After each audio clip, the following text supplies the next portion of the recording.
ಪರಂಪರಾ ದಿವ್ಯ ಸಾನ್ನಿಧ್ಯವನ್ನ ವಹಿಸಿ ಆಶೀರ್ವಚನವನ್ನು ನೀಡಿದಂತ ಸಿದ್ಧಗಂಗಾ ಕ್ಷೇತ್ರದ ಮಠಾಧ್ಯಕ್ಷರಾದಂತ ಶ್ರೀಮಂತರಿಜನ ಪ್ರಣವ ಸ್ವರೂಪಿ ಶ್ರೀ ಶ್ರೀ ಶ್ರೀ ಶ್ರೀ ಸಿದ್ಧಲಿಂಗ ಮಹಾಸ್ವಾಮೀಜಿಯವರಿಗೆ ಅಭಿನಂದನಾ ಸಮಿತಿಯ ಪರವಾಗಿ ಹೃತ್ಪೂರ್ವಕವಾದ ಪ್ರಣಾಮಗಳನ್ನ ಸಲ್ಲಿಸುತ್ತಾ ಅಭಿನಂದನಾ ಸಮಿತಿ ಈಗ ಗೌರವವನ್ನು ಸಲ್ಲಿಸುತ್ತಾ ಇದೆ. ಆದ್ರಿಂದ ಇವತ್ತು ಬಹಳ ಸಂತೋಷದಿಂದ ನಾನು ಈ ಕಾರ್ಯಕ್ರಮದಲ್ಲಿ ಭಾಗವಹಿಸಿದ್ದೇನೆ. ಅದರಲ್ಲೂ ಕೂಡ ಶ್ರೀಗಳು ಪರಮ ಪೂಜ್ಯ ಶ್ರೀ ಸಿದ್ಧಗಂಗಾ ಶ್ರೀಗಳು ಕೂಡ ಇವತ್ತು ದಿವ್ಯ ಸಾನ್ನಿಧ್ಯವನ್ನು ವಹಿಸಿದ್ದಾರೆ. ಮಾನ್ಯ ಸೋಮಣ್ಣವರು ಕೂಡ ಭಾಗವಹಿಸಿದ್ದಾರೆ. ಸೋಮಣ್ಣ ಸ್ವಲ್ಪ ಸುಳ್ಳುಕೊಳ್ಳು ಎಲ್ಲ ಸೇರಿಸ್ಬಿಟ್ಟ, ಏನೇನೋ ಎಲ್ಲ ಇದ್ದಾರೆ. ರೈಲ್ವೆ ಮಂತ್ರಿ ರೈಲ್ ಬಿಟ್ಬಿಟ್ಟು ಆಟ ಇಲ್ಲಿ. ಆದ್ರೆ ನಾವಿಬ್ರು ಜೊತೆಯಲ್ಲಿ ಕೆಲಸ ಮಾಡಬೇಕು. ನಾನು ಅವರಿಬ್ರು ಕೂಡ ತುಮಕೂರಿನ ಅಭಿವೃದ್ಧಿಗೆ ಕೆಲಸ ಮಾಡಬೇಕು. ಈಗಾಗಲೇ ಅನೇಕ ಕೆಲಸ ಕಾರ್ಯಗಳ ಬಗ್ಗೆ ಈಗಾಗಲೇ ನಾನು ಕಳೆದ 2 ವರ್ಷದಿಂದ ತುಮಕೂರಿನಲ್ಲಿ ಒಂದಿಷ್ಟು ಬದಲಾವಣೆಗಳನ್ನು ತರೋದಕ್ಕೆ ಪ್ರಯತ್ನ ಮಾಡಿದ್ದೇನೆ. ನಮ್ಮ ಸರ್ಕಾರ ಇನ್ನೂ ಹೆಚ್ಚಿನ ರೀತಿಯಲ್ಲಿ ನಮಗೆ ಕಾರ್ಯಕ್ರಮಗಳನ್ನ ಕೊಟ್ಟಿದೆ. ಆದ್ರೆ ತುಮಕೂರನ್ನ ಬಹಳ ವೇಗವಾಗಿ ಬೆಂಗಳೂರಿಗೂ ಸೇರಿಸುವಂತ ರೀತಿಯಲ್ಲಿ ಆ ಕೆಲಸವನ್ನ ಮಾಡುತ್ತೇವೆ ಅಂತ ಅಷ್ಟೇ ನಾನು ಹೇಳೋದಕ್ಕೆ ಬಯಸ್ತೇನೆ. ನನಗೆ ಸೋಮಣ್ಣ ಅವ್ರು ಮಾಡಬೇಕಾಗಿರೋದು ಒಂದೇ, ನಾನೇನು ಮೆಟ್ರೋ ರೈಲ್ ತರಬೇಕು ತುಮಕೂರಿಗೆ ಅಂತೇಳಿ ಪ್ರಯತ್ನ ಮಾಡ್ತಾ ಇದ್ದೇನೆ. ನಿನ್ನೆ ತಾನೇ ಇನ್ವೆಸ್ಟರ್ಸ್ ಮೀಟಿಂಗ್ ನಲ್ಲಿ, ಗ್ಲೋಬಲ್ ಇನ್ವೆಸ್ಟರ್ಸ್ ಮೀಟಿಂಗ್ ನಲ್ಲಿ ತುಮಕೂರು ಜಿಲ್ಲೆಗೆ 1,10,000 ಕೋಟಿ ಇದ್ದಾವೆ. ತುಮಕೂರು ಜಿಲ್ಲೆ ಒಂದಕ್ಕೆ 1,10,000 ಕೋಟಿ ರೂಪಾಯಿ ಇನ್ವೆಸ್ಟ್ಮೆಂಟ್ ಮೆಮೊರಾಂಡಮ್ ಆಫ್ ಅಂಡರ್ಸ್ಟ್ಯಾಂಡಿಂಗ್ಗಳು ಸೈನ್ ಆಗಿದ್ದಾವೆ. ಅದರಲ್ಲಿ 17,000 ಕೋಟಿ. ನಾನು ಇಲ್ಲಿಂದ ಕತಾರಿಗೆ ಹೋಗಿದ್ದೆ, ಅವ್ರ ಹತ್ರ ಬಹಳ ದುಡ್ಡಿದೆ ಅಂತ ಹೇಳಿ ಅಲ್ಲಿ ಆ ಸ್ಟೇಟ್ಗಳನ್ನ ಭೇಟಿ ಮಾಡಿ ಅವ್ರು ಒಂದು ಮಾತು ಹೇಳಿದ್ರು, ನಾವು ಇವತ್ತೇ ಬರೋದಕ್ಕೆ ರೆಡಿ ಆಗಿದ್ದೇವೆ. ನಿನ್ನೆನೆ ಲೆಟರ್ ಕೊಟ್ಟಿದ್ದಾರೆ, ಲೆಟರ್ ಆಫ್ ಇಂಟೆಂಟ್ ಅಂತೀವಿ ಸೋಮಣ್ಣ, ನಿಮ್ಗೆ ಗೊತ್ತಲ್ಲ. ನಿನ್ನೆ ಆ ಕಂಪನಿಯವರು ಮಾನ್ಯ ಮುಖ್ಯಮಂತ್ರಿಗಳಿಗೆ ಲೆಟರ್ ಆಫ್ ಇಂಟೆಂಟ್ ಅಂದ್ರೆ ನಾವು ಮಾಡ್ತೇವೆ ಎನ್ನುವಂತ ಒಪ್ಪಿಗೆ ಪತ್ರವನ್ನ 75,000 ಕೋಟಿಗೆ ಕೊಟ್ಟಿದ್ದಾರೆ. ನಿನ್ನೆ ದಿವಸ ಕೊಟ್ಟಿದ್ದಾರೆ. ಹಾಗಾಗಿ ಅನೇಕ ಬದಲಾವಣೆಗಳು ನಮ್ಮ ಜಿಲ್ಲೆಯಲ್ಲಿ ಆಗ್ತಕ್ಕಂಥದ್ದು ಮುಂದಿನ ದಿನಗಳಲ್ಲಿ ಇದೆ. ಅದು ಸೋಮಣ್ಣ ಮಾಡಿದ್ರು ಅದೇ, ನಾ ಮಾಡಿದ್ರು ಅದೇ, ಇನ್ನೊಬ್ಬರು ಮಾಡಿದ್ರು ಅದೇ. ತುಮಕೂರು ಒಟ್ಟಲ್ಲಿ ವೇಗವಾಗಿ ಬೆಳೀತಾ ಇದೆ. ಆ ಬೆಳೀತಾ ಇರ್ತಕ್ಕಂಥ ತುಮಕೂರನ್ನ ನಾವು ಇನ್ನೂ ಚೆನ್ನಾಗಿ ಮಾಡೋಣ ಅಂತಕ್ಕಂಥ ಮಾತನ್ನ ಈ ಸಂದರ್ಭದಲ್ಲಿ ಹೇಳಿ, ಈಗ ತಾನೇ ಟೌನ್ ಹಾಲ್ ಸರ್ಕಲ್ ನಲ್ಲಿ ಒಂದು ಹೆಲಿಕಾಪ್ಟರ್ ಅನ್ನ ತಂದು ಅಲ್ಲಿ ಇಡೋದಕ್ಕೆ ಅಡಿಗಲ್ ಹಾಕ್ಬೋದೆ ನಾನು ಇಲ್ಲಿ ಬರೋದಕ್ಕೆ. ಅದಕ್ಕೆ ಸ್ವಲ್ಪ ತಡ ಇದೆ. ಯಾಕೆಲ್ಲ ಕೇಳಿದ್ರು, ಏನ್ ಹೆಲಿಕಾಪ್ಟರ್ ತಂದು ಅಲ್ಲಿ ಇಟ್ಬಿಟ್ರೆ ಏನಾಗ್ಬಿಡುತ್ತೆ? ಏನೂ ಆಗಲ್ಲಪ್ಪ. ಇಲ್ಲಿ ಗುಬ್ಬಿ ಹತ್ರ ನಾವು ಹೆಲಿಕಾಪ್ಟರ್, ಡಿಫೆನ್ಸ್ ಹೆಲಿಕಾಪ್ಟರ್ ಮ್ಯಾನುಫ್ಯಾಕ್ಚರ್ ಮಾಡ್ತೇವೆ ಅಂತ ಹೇಳಿ ಇಲ್ಲಿ ತಂದು ಇಟ್ಟಿದ್ದೀವಿ. ಅದು ನೋಡ್ರಿ, ಇಂಥದ್ದೇ ನಾವು ಮಾಡೋದಲ್ಲಿ ಅಂತ ತೋರಿಸಿದ್ರೆ ಮಕ್ಕಳಿಗೆ. ಹಾಗಾಗಿ HAL ಫ್ಯಾಕ್ಟರಿ ಗುಬ್ಬಿ ಹತ್ರ ಪ್ರಾರಂಭ ಆಗಿದೆ. ಈಗಾಗಲೇ ಅಲ್ಲಿ 30 ಹೆಲಿಕಾಪ್ಟರ್, ಡಿಫೆನ್ಸ್ ಹೆಲಿಕಾಪ್ಟರ್, ಅದಕ್ಕೆ ಆರ್ಡರ್ಗಳು ಬಂದಿದೆ ಬೇರೆ ಬೇರೆ ದೇಶದಿಂದ. ಅದನ್ನ ಈಗ ಅವರು ಇನ್ನು 1 ವರ್ಷದೊಳಗಾಗಿ ಆ 30 ಹೆಲಿಕಾಪ್ಟರ್ ಅಸೆಂಬ್ಲಿ ಮಾಡಿ ಅವ್ರು ಕೊಡಬೇಕಾಗ್ತದೆ. ಅದಕ್ಕಾಗಿ ಇವತ್ತು ಇದೆಲ್ಲ ಬೆಳವಣಿಗೆಗಳು ತುಮಕೂರಿಗೆ ಆಗ್ತಾ ಇದೆ. ಮುಂದಿನ ದಿನದಲ್ಲಿ ತುಮಕೂರು ಬಹಳ ಚೆನ್ನಾಗಿ ಆಗಲಿ ಅಂತೇಳಿ ನಾನು ಹಾರೈಸ್ತೇನೆ. ಶಿಕ್ಷಣ ಕ್ಷೇತ್ರ ತುಮಕೂರನ್ನ ಬದಲಾಯಿಸಿದೆ, ಇನ್ನೂ ಮುಂದೆ ಬದಲಾಯಿಸುತ್ತೆ ಅಂತ ಹೇಳಿ ನಾನು ಈ ಸಂದರ್ಭದಲ್ಲಿ ಹೇಳಿ, ನನಗೆ ಇಲ್ಲಿ ಬಂದು ಅದು ದೊಡ್ಡ ಕೊಡುಗೆ ಯಾರದಪ್ಪ ಅಂದ್ರೆ ಶಿವಕುಮಾರ ಮಹಾಸ್ವಾಮಿ ಅವರ ಕೊಡುಗೆ ಅಂತ ಹೇಳಬೇಕಾಗಿರುವಂತ. ಇವತ್ತು ನಮ್ಮ ತುಮಕೂರಿನಲ್ಲಿರುವಂತಹ ಶಿಕ್ಷಣ ಸಂಸ್ಥೆ ಅಷ್ಟೇ ಅಲ್ಲ, ಇವತ್ತು ಬೆಂಗಳೂರಿನಲ್ಲಿ RV ಕಾಲೇಜ್ ಇದೆ ಅಂತ ನೀವು ಕೇಳಿದಿರಲ್ಲ, ಅದರ ಹಿನ್ನೆಲೆಯೂ ಕೂಡ ಸಿದ್ಧಗಂಗಾ ಮಠದ ಆಶೀರ್ವಾದದಿಂದಲೇ ಶಿವಾನಂದ ಶರ್ಮಾ ಅನ್ನುವಂಥವರು ಹಳೆ ವಿದ್ಯಾರ್ಥಿ ಪ್ರಾರಂಭ ಮಾಡಿದಂತಹ. ಹೀಗೆ ಎಲ್ಲೆಲ್ಲೋ ಅನೇಕ ವಿದ್ಯಾರ್ಥಿಗಳು ಶಿಕ್ಷಣ ಸಂಸ್ಥೆಗಳನ್ನು ಪ್ರಾರಂಭ ಮಾಡಿ ಮಠದ ಕೀರ್ತಿಯನ್ನು ಹೆಚ್ಚಿಸುವಂತ ಕೆಲಸವನ್ನು ಮಾಡಿದ್ದಾರೆ. ಆ ಸ್ಥಾನದಲ್ಲಿ ನಿಲ್ಲುವಂತ ಮತ್ತೊಂದು ಹೆಸರು ಅಂದ್ರೆ ನಮ್ಮ ತುಮಕೂರಿನ KV ಜಯಣ್ಣ ಅಂತ ಹೇಳಿ ನಾವೆಲ್ಲ ಅಭಿಮಾನದಿಂದ ಹೇಳಬೇಕಾಗಿರುವಂತಹದ್ದು. ನಮ್ಮ ಪರಮ ಪೂಜ್ಯರು ಶಿಕ್ಷಣಕ್ಕೆ ಒತ್ತು ಕೊಟ್ಟದ್ದು ಯಾವುದಕ್ಕೆ ಅಂತಂದ್ರೆ PUC ಶಿಕ್ಷಣಕ್ಕೂ ಕೊಡಲಿಲ್ಲ, ಉನ್ನತ ಶಿಕ್ಷಣಕ್ಕೂ ಕೊಡಲಿಲ್ಲ. ಆದರೆ ಅವರು ಪ್ರಾಥಮಿಕ ಮಾಧ್ಯಮಿಕ ಶಿಕ್ಷಣಕ್ಕೆ, ಪ್ರೌಢ ಶಿಕ್ಷಣಕ್ಕೆ ಬಹಳ ಒತ್ತು ಕೊಟ್ಟಂತಹ ಅವರಿಗಿದ್ದಂತಹ ಒಂದು ಗುರಿ ಏನಪ್ಪಾ ಅಂದ್ರೆ ಹಳ್ಳಿ ಮಕ್ಕಳಿಗೆ, ಗ್ರಾಮಾಂತರ ಮಕ್ಕಳಿಗೆ ಶಿಕ್ಷಣ ಕೊಡಬೇಕು ಅನ್ನುವಂಥ ದೊಡ್ಡ ಕನಸನ್ನು ಕಂಡಂತಹ ಅವರು ಅದರ ಸಾಕಾರಗೊಳಿಸಿದಂತಹ ಪರಮ ಪೂಜ್ಯರು. ಅದೇ ರೀತಿಯಲ್ಲಿ ಅವರು PUC ಶಿಕ್ಷಣವನ್ನು ಮಾಡಬಹುದಾಗಿತ್ತು ತುಮಕೂರಿನಲ್ಲಿ, ಆದರೆ ಬೇರೆ ಬೇರೆ ಸಂಸ್ಥೆಗಳು ಮಾಡ್ತಾ ಇದ್ದಾರೆ, ನಮಗೆ ಅದೆಲ್ಲ ಕೆಲಸ ಅಂತ ಹೇಳಿ ಅವರು ಹಳ್ಳಿ ಮಕ್ಕಳಿಗೆ ಶಿಕ್ಷಣವನ್ನು ಹೆಚ್ಚು ಒತ್ತು ಕೊಟ್ಟರು ಬಂದಂತಹ.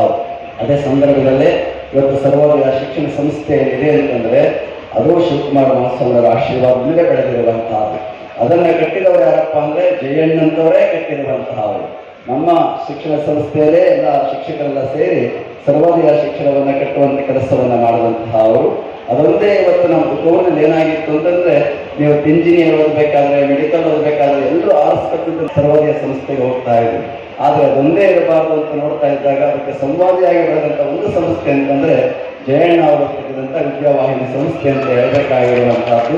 ಅದರ ನಂತರದಲ್ಲಿ ಅದನ್ನು ಬೆಳೆಸಿ ಇವತ್ತು PUC ಶಿಕ್ಷಣವನ್ನು ಉತ್ತಮವಾಗಿ ಕೊಟ್ಟು ಉತ್ತಮವಾದಂತಹ ರೀತಿಯಲ್ಲಿ ಸಾಧನೆ ಮಾಡೋದಕ್ಕೆ ಅವರು ಒಳ್ಳೆಯ ಶಿಕ್ಷಣವನ್ನು ಕೊಡುವಂತ ಕೆಲಸವನ್ನ ಜಯಣ್ಣನವರು ಮಾಡಿರುವಂತಹದ್ದು ನಮ್ಮ ತುಮಕೂರಿನ ಎಲ್ಲರ ಅಭಿಮಾನಕ್ಕೆ, ಹೆಮ್ಮೆಗೆ ಪಾತ್ರವಾಗಿರುವಂತಹದ್ದು ಮಾತನ್ನು ಹೇಳ್ತಾ, ಜಯಣ್ಣನವರ ಜೀವನ ನಿಜವಾಗ್ಲೂ ಕೂಡ ಸುಖವಾದಂತಹ ಜೀವನ ಏನಲ್ಲ. ಅದೊಂದು ಕಳ್ಳು ಮುಳ್ಳುಗಳ ಹಾದಿಯಲ್ಲಿ ಎತ್ತರಕ್ಕೆ ಬೆಳೆಯುವಂತಹ ಸಾಧನೆಯನ್ನ ಅವರು ಮಾಡಿದ್ದಾರೆ. ಅವರು ಪ್ರಾಥಮಿಕವಾಗಿ ಒಬ್ಬ ಶಿಕ್ಷಕರಾಗಿ ಅತ್ಯಂತ ಪವಿತ್ರವಾದಂತಹ ವೃತ್ತಿ ಅಂದರೆ ಶಿಕ್ಷಕ ವೃತ್ತಿ ಅಂತ ಹೇಳಿ ಕೆಲಸವನ್ನು ಬಂದಿರುವಂತಹದ್ದು. ಯಾಕೆಂದ್ರೆ ಮ್ಯಾನ್ ಮೇಕಿಂಗ್, ನೇಷನ್ ಬಿಲ್ಡಿಂಗ್ ಎರಡು ಆಗುವಂತಹದ್ದು ಶಿಕ್ಷಕರಿಂದ ಮಾತ್ರ ಅನ್ನುವಂಥದ್ದನ್ನು ಗಮನಿಸಿ ಅವರು ಗಣಿತ ಶಿಕ್ಷಕರಾಗಿ ಬಹಳಷ್ಟು ವರ್ಷಗಳ ಕಾಲ ಶ್ರೀಮಠದಲ್ಲಿ ಸೇವೆ ಸಲ್ಲಿಸಿದಂಥವರು. ಅವರು ಬಂದರು ಅಂದ್ರೆ ಒಂದು ಬಜಾಜ್ ಸ್ಕೂಟರ್ ಬರೋರು, ಲಿಂಗಮ್ಮನ ಭಕ್ತಿ ಅಂತ ನಿಲ್ಲಿಸೋರು, ಪಾಠಕ್ಕೆ ಹೋಗೋರು, ಪಾಠ ಮುಗಿದ ಸ್ಕೂಟರ್ ತಗೊಳ್ಳೋರು, ಹೋಗ್ತಾ ಇದ್ದಾರೆ. ಬೇರೆ ಯಾವ ಚಟುವಟಿಕೆ ಇಲ್ಲ. ಅವರಾಯಿತು, ಅವರ ಶಿಕ್ಷಣ ಆಯಿತು.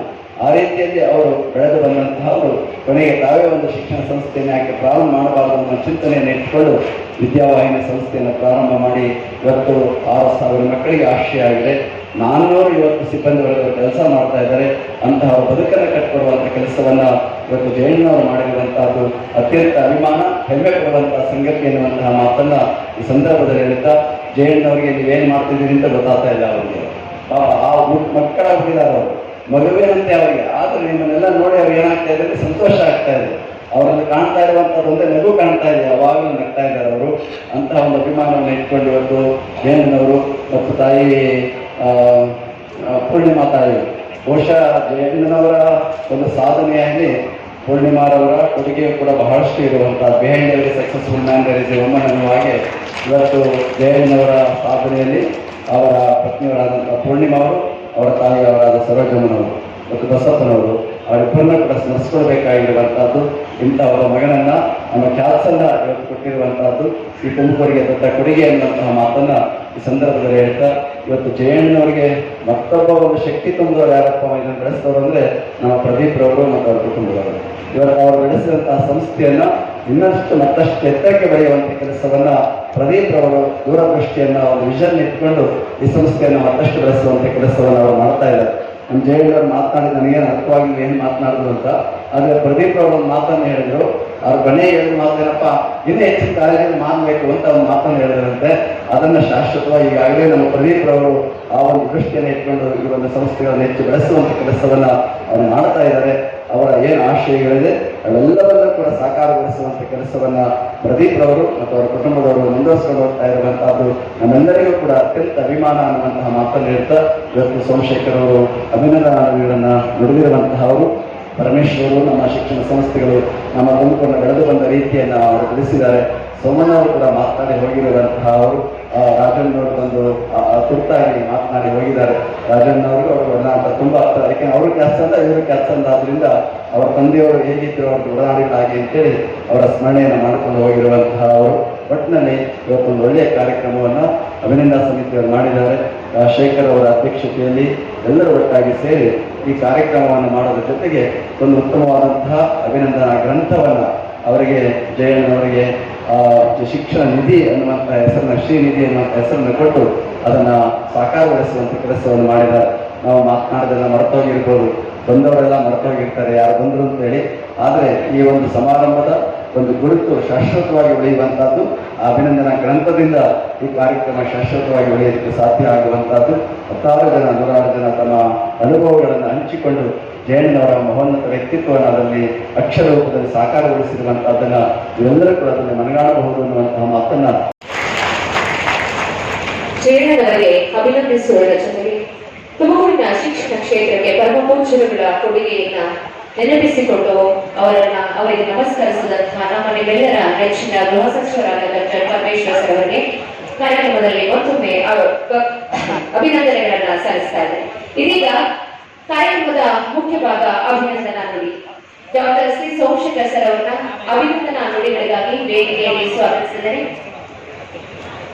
ಬಸವಣ್ಣವರು ರಚನೆ ಇರ್ತಾರೆ, ಮತ್ತೆ ಲೋಕವೆಂಬುದು ಕರ್ತಾರದ ಕನ್ನಡವಯ್ಯ, ಇಲ್ಲಿ ಸಲ್ಲುವವರು ಅಲ್ಲಿಯೂ ಸಲ್ಲುವರಯ್ಯ, ಇಲ್ಲಿ ಸಲ್ಲದವರು ಅಲ್ಲಿಯೂ ಸಲ್ಲರಯ್ಯ ಅನ್ನುವಾಗೆ ಶಿವಕುಮಾರ ಮಹಾಸ್ವಾಮಿಯವರ ಕಮ್ಮಟದಲ್ಲಿ ಬೆಳೆದಂತ ಒಂದು ಚೆಕ್ಕ ನಾಣ್ಯ ಅಂದರೆ ಅದು ನಮ್ಮ KP ಜಯಣ್ಣನವರು ಅನ್ನುವಂತಹ ಮಾತನ್ನ ಈ ಸಂದರ್ಭದಲ್ಲಿ ಹೇಳ್ತಾ, ಅವರಿಗೆ ಈಗ 78 ವರ್ಷ, 78 ವರ್ಷ ಇದೆ. ಇನ್ನೂ ಇವರಿಗೆ 22 ವರ್ಷ ಆಗಬೇಕು ಆಯುಷ್ಯ. ಯಾಕೆಂದ್ರೆ ಅವರು ರಾಜಣ್ಣರ 3 ವರ್ಷ ಇರಬೇಕು ಅಂತ ಹೇಳಿದ್ದಾರೆ. ಎಲ್ಲರೂ ಕೂಡ ಯಾರ ಆಯುಷ್ಯ ಎಷ್ಟೈತಿ ಯಾರಿಗೂ ಗೊತ್ತಿಲ್ಲ. ಆದರೆ ಇರುವಷ್ಟು ಆಯುಷ್ಯ ಕೂಡ ಚೆನ್ನಾಗಿರ್ಬೇಕಾಗಿರುವಂಥದ್ದು ಮುಖ್ಯ. ಆದರೆ ಜಯಣ್ಣನವ್ರನ್ನ ಅವ್ರ ಕುಟುಂಬದವರು ಬಹಳ ಚೆನ್ನಾಗಿ ನೋಡ್ಕೊತಾ ಇದ್ದಾರೆ. ಅದು ನಮಗೆ ಮುಖ್ಯ ಆಗಿರುವಂಥದ್ದು. ಅವರಿಗೆ ಈ ಸಂದರ್ಭದಲ್ಲಿ ಅವರ ಮಗುವಾಗಿರುವಂತಹ ರೀತಿಯಲ್ಲಿ ಅವರಿಗೆ ವಯೋಸಹಜವಾಗಿ ಅದೆಲ್ಲ ಇದ್ರೂ ಕೂಡ ಅವ್ರನ್ನ ಅತ್ಯಂತ ಪ್ರೀತಿಯಿಂದ, ಗೌರವದಿಂದ, ಅಭಿಮಾನದಿಂದ ಅವರ ಸೇವೆಯನ್ನು ಮಾಡಿ ಅವ್ರನ್ನ ಮಗುವಿನಂತೆ ಕಾಪಾಡುವಂಥ ಕೆಲಸವನ್ನು ಮಾಡ್ತಾ ಇದ್ದಾರೆ. ಮುಂದಿನ ದಿವಸಗಳಲ್ಲೂ ಕೂಡ ಅದೇ ರೀತಿಯಲ್ಲಿ ಅವ್ರನ್ನ ಆ ಒಂದು ಸೇವೆಯನ್ನು ಮಾಡಿ ನಮ್ಮನ್ನು ಕಾಪಾಡಲಿ, ಹೆಚ್ಚಿನದಾಗಿ ಆರೋಗ್ಯವನ್ನು ಕಾಪಾಡಲಿ ಅಂತ ಹಾರೈಸ್ತಾ ಅವರಿಗೆ ಶುಭವನ್ನು ಕೋರಿ ಅವರ ಅಭಿನಂದನೆ ಕಾರ್ಯಕ್ರಮದಲ್ಲಿ ಭಾಗವಹಿಸಲು ತುಂಬ ಸಂತೋಷ ಆಗಿದೆ ಅಂತ ಹೇಳ್ತಾ ಈ ಕಾರ್ಯಕ್ರಮದ ಅಭಿನಂದನಾ ಸಮಿತಿಯವರಿಗೂ ಕೂಡ ಅಭಿನಂದಿಸಿ ಪರಮಪೂಜ್ಯರು ತಮ್ಮ ಆಶೀರ್ವಾದದೊಂದಿಗೆ ಅಭಿನಂದಿಸಿದ್ದಾರೆ. ವೇದಿಕೆಯಲ್ಲಿ ಸದನದ ಮಠದ ಆಶೀರ್ವಾದ ಸದಾ KBG ಅವರ ಮೇಲೆ ಹೀಗೆ ಸಾಗಿ ಅಂತ ಕೇಳ್ಕೊಳ್ತಾ ಇದ್ದೇನೆ. ಆಶೀರ್ವಾದ. ಕಾರ್ಯಕ್ರಮದ ಕೊನೆಯಲ್ಲಿ ಮೊದಲ ಪಡೆಯನ್ನು ನಡೆಸಿಕೊಳ್ಬೇಕು.